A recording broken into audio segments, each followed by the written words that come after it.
जनपद और तहसील स्तर पर होगा, उसके लिए विभागों को निर्देशित किया गया है। और कुछ ग्राम पंचायतों में विद्यालय तक पहुँच मार्ग और आंगनबाड़ी भवन निर्माण की मांग प्राप्त हुई है। उनको आगे आने वाली डीएमएफ की मीटिंग में रखकर उन मांगों को स्वीकृत नागरिक है सर बताएंगे जो समस्या लेकर आए हैं पंचायत शाखा में फूड इंस्पेक्टर के बारे में जनपद अध्यक्ष आवेदन जमा कर सकते हैं।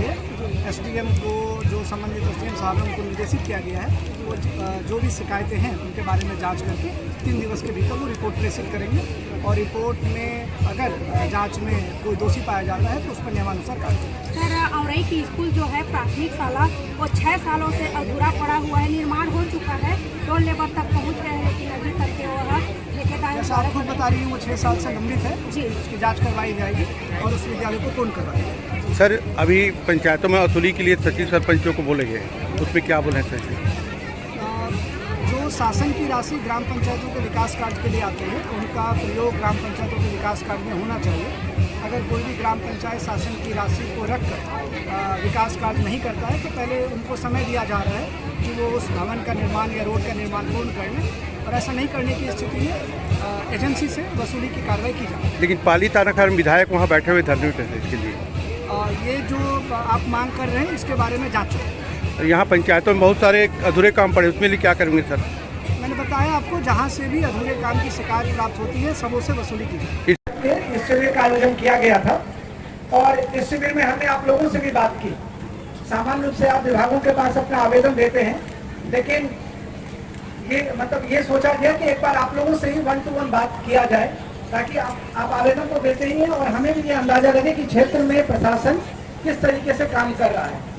2-3 विभागों की शिकायतें आई हैं जो कि जिन शिकायतों पर मैंने जांच के लिए निर्देशित किया है। इस शिविर में जितनी भी शिकायतें आई हैं जिनका निराकरण जनपद या तहसील स्तर पर हो सकता है, विभागीय अधिकारियों को मैं ये निर्देश दे रहा हूं कि ये आवेदन और ये आवेदक किसी भी स्थिति में कोरबा जिले में मेरे पास यहाँ से नहीं आने चाहिए। जिनके आवेदन का निराकरण यहाँ हो सकता है जनपद और तहसील स्तर पर, उनके आवेदन का निराकरण यही होना है। जैसे प्राकृतिक आपदा वाला हो, किसी के पेंशन की मांग हो, दिव्यांग व्यक्ति अगर ट्राइसाइकिल की मांग कर रहा है, अगर व्यक्ति अपना नक्शा खसरा मांग रहा है, तो ऐसे सभी आवेदन जो आप लोगों ने यहाँ पर दिए हैं उनका निराकरण यहीं पर होगा। जो विभाग की टीम है वो आपका निराकरण करके आपको बताएगी। आप लोगों की कुछ मांग ऐसी है जिसका निराकरण शासन के स्तर पर होता है, हम उन मांगों को शासन के स्तर पर भेज देंगे। इसके अलावा आप लोगों के द्वारा ग्राम पंचायतों से कुछ मांग मेरे सामने रखी गई है। कम से कम 10 ग्राम पंचायतों की मांग है मेरे पास। उन मांगों में नए विद्यालय का निर्माण है, नए आंगनबाड़ी केंद्रों का निर्माण है और ग्राम पंचायतों में विद्यालय से सीसी रोड पहुंच मार्ग और ऐसी कई मांगे हैं। मैं अभी सबों के सामने ग्राम पंचायत का नाम मैं नहीं बोल रहा हूं, लेकिन मैं आपको यह विश्वास दिलाता हूं कि डीएमएफ की अगली जो मीटिंग होगी उसमें सभी ग्राम पंचायतों का मिनिमम एक कार्य हम सैंक्शन करेंगे। सभी ग्राम पंचायतों में एक काम सैंक्शन होगा, चाहे वो नया स्कूल का निर्माण इससे अलग है, चाहे वो सीसी रोड हो। 2-3 जगह से एक पुलिया की मांग आई है जिसके लिए मैंने आरईएस को निर्देशित कर दिया है कि आरईएस निरीक्षण करके और वो पुलिया का निर्माण, मेरा मानना है कि उसका सैंक्शन हो जाना चाहिए। अगर वो बहुत ज्यादा बजट का नहीं हो, बहुत ज्यादा बजट का होगा तो हम उसको शासन को भेजेंगे। जिले के स्तर का अगर सैंक्शन होगा तो हम जिले से उसको सैंक्शन कर देंगे। एक मेरा आप सभी लोगों से एक निवेदन है। आज जब मैं ऑफिस में बैठा था तो भैंसमा तहसील से कुछ व्यक्ति मेरे पास आए थे कि एक विभाग के अधिकारी कर्मचारी ने उससे कार्य के बदले में पैसे की मांग की और उन्होंने पैसा दे दिया जैसा उनका कहना था। ये जांच में पाया जाएगा कि इस बात में कितनी सच्चाई है। लेकिन आप सभी लोग, हम सभी शासन के जितने भी अधिकारी कर्मचारी यहाँ पर हैं, आपसे कोई भी व्यक्ति अगर शासकीय कार्य के लिए राशि की मांग करता है तो उसको राशि नहीं देनी है।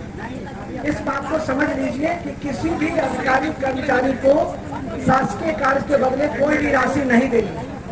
फिर भी अगर कोई व्यक्ति आपसे राशि की मांग करता है तो जिले में मुझे या एसपी साहब को आकर के आप अपनी बात बता सकते हैं। लेकिन आप अपनी बात राशि देने से पहले बताएं। राशि देने के बाद फिर वो कानून का मुद्दा बनता है, जांच होती है, जांच में कौन दोषी है कौन दोषी नहीं है। साथ ही आप इस बात को भी याद रखें, कानून में यह नियम है कि घूस देने वाला और घूस लेने वाला दोनों दोषी होते हैं, तो राशि देने वाला व्यक्ति भी दोषी होता है। तो किसी भी व्यक्ति को शासकीय कार्यालय में अगर ऐसी शिकायत होती है तो आप लोग मुझे आकर कर सकते हैं, और सही काम के लिए कहीं पर भी किसी को कोई पैसा नहीं देना है, इसको ऐसे समझ के आज यहाँ से जाना है। कोई भी अधिकारी कर्मचारी को मेरे तरफ से सख्त निर्देश है कि आपको हम सभी शासन का कार्य करते हैं और शासन के कार्य करने के लिए कोई भी पैसा नहीं लगता। तो इस शिविर में आप सभी लोग यहाँ उपस्थित हुए हैं, आपकी जो मांग है उसको हम डीएमएफ की मीटिंग में रख करके हम पारित करेंगे। जो आपकी शिकायतें हैं उनको हम दूर करेंगे। एसपी साहब ने भी आपको 2-3 एक तरह से सीख दी है आज, उन लेसन्स को भी याद रखना है। और यहाँ पर जो 3-4 विभाग की शिकायतें थोड़ी ज़्यादा मान सकता हूँ मैं, जैसे उन शिकायतों का संबंध मौसम से भी, अभी बारिश का मौसम है और आंधी तूफान भी आता है, जैसे विद्युत विभाग, राजस्व और जनपदों में यूजुअली मांग की संख्या ज़्यादा होती है। कुछ लोगों ने प्रधानमंत्री आवास की मांग की है, प्रधानमंत्री आवास की में SECC का सर्वे होता है, उस सर्वे में जिनका नाम रहता है हम उनको स्वीकृति देते हैं। कई लोगों ने पेंशन की मांग की है, पेंशन में भी वही सर्वे होता है, सर्वे में जिनका नाम होता है उनको हम स्वीकृति करते हैं। तो आप सभी लोगों की जो भी मांग और शिकायत शासन के नियम के अनुसार स्वीकृत होगी, उसको अगले 15 दिवस में स्वीकृत कर दिया जाएगा। इसके बाद भी अगर किसी व्यक्ति को लगता है कि उसके आवेदन का निराकरण संतुष्टिप्रद तरीके से नहीं हुआ है, तो वो अपनी बात आके जिले में मेरे सामने रख सकते हैं।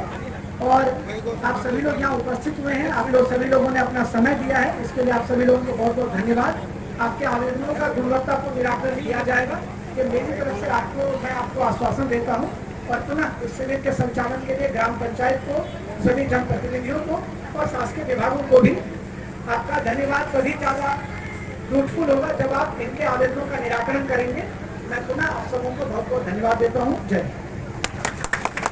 धन्यवाद सर।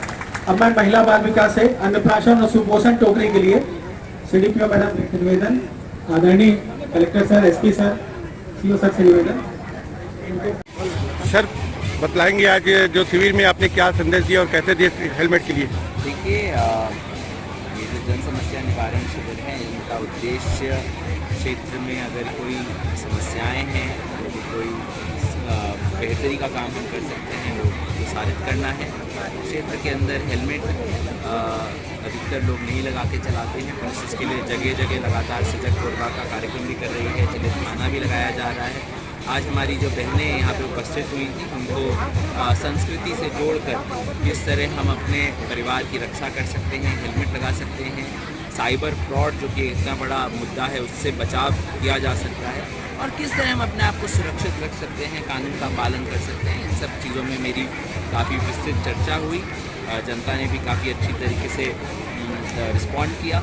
मैं आशा करता हूं कि इस तरह के आयोजन होते रहेंगे और क्षेत्र में हम अमन और शांति कायम करेंगे। सर यहाँ से करतला का दूरी आपका उर्गा तक है और इधर आपको मृदी तक है, इसमें कहीं पे चौकी वगैरह खोलेंगे सर रामपुर से?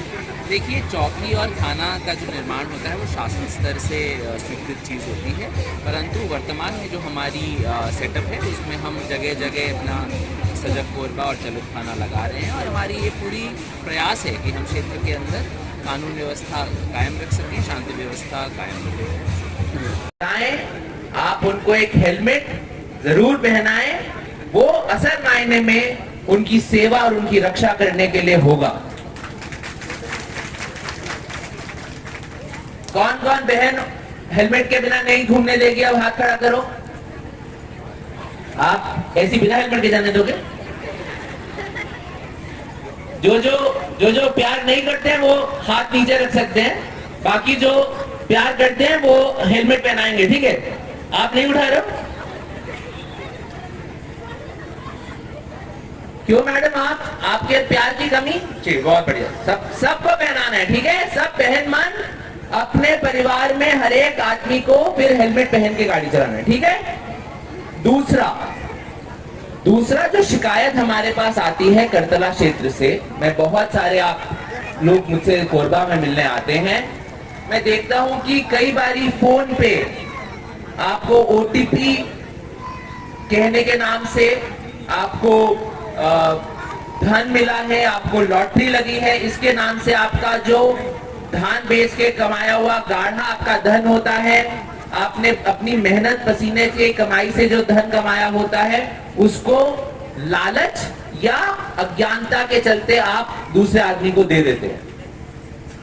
मैं आप सभी भाई बहनों से ये बोलना चाहूंगा, जीवन में मैंने आज तक एक जोड़ी चप्पल भी कहीं नहीं जीती है, कभी कोई मुझे मुफ्त में चीज नहीं मिली है।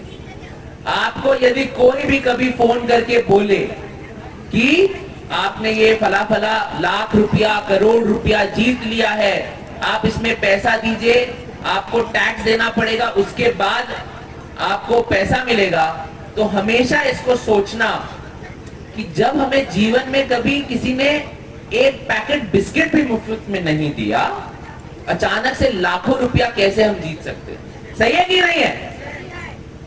तो हमेशा कभी ये बात हो, आप कभी भी इस लोभ में, इस लालच में और इस अज्ञानता में मत आइएगा।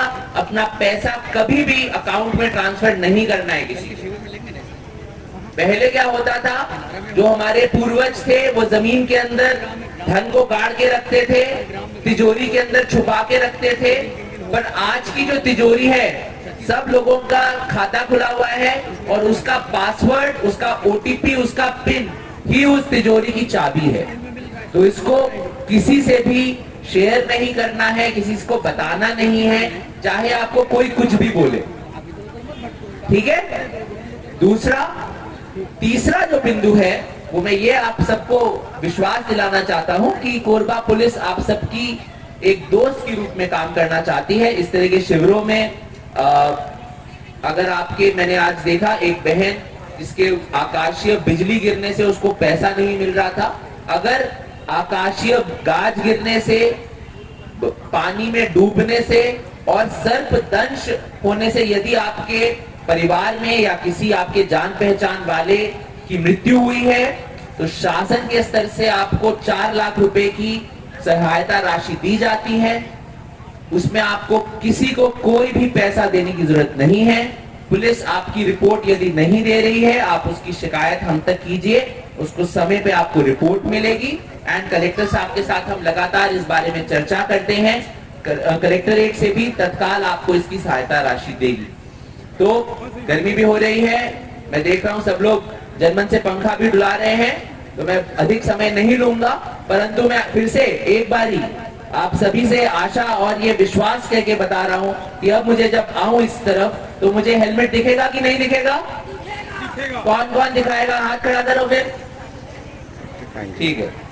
और ये पुरुष जो बैठे हुए हैं, जो महिलाओं के भरोसे बैठे हैं कि वही उनको हेलमेट पहनाएंगी तो पहन के चलेंगे, कौन कौन पहन के चलेगा? जरा हाथ खड़ा करके बताओ मुझे। ये पीछे वाले नहीं? शाबाश। क्यों?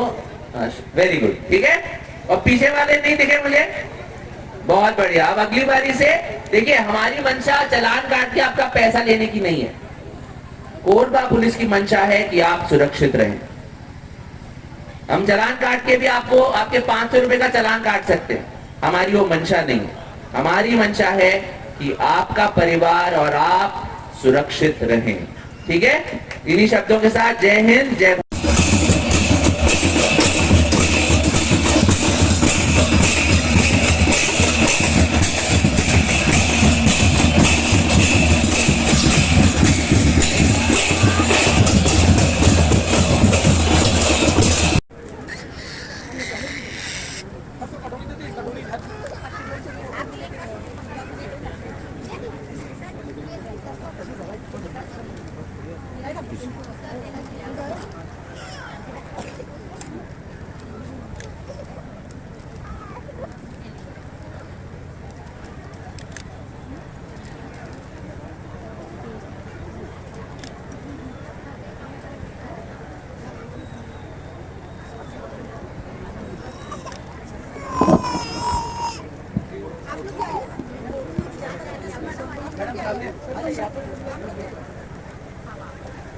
उर्मिला मैडम यहाँ पर आए मंच पर। फूड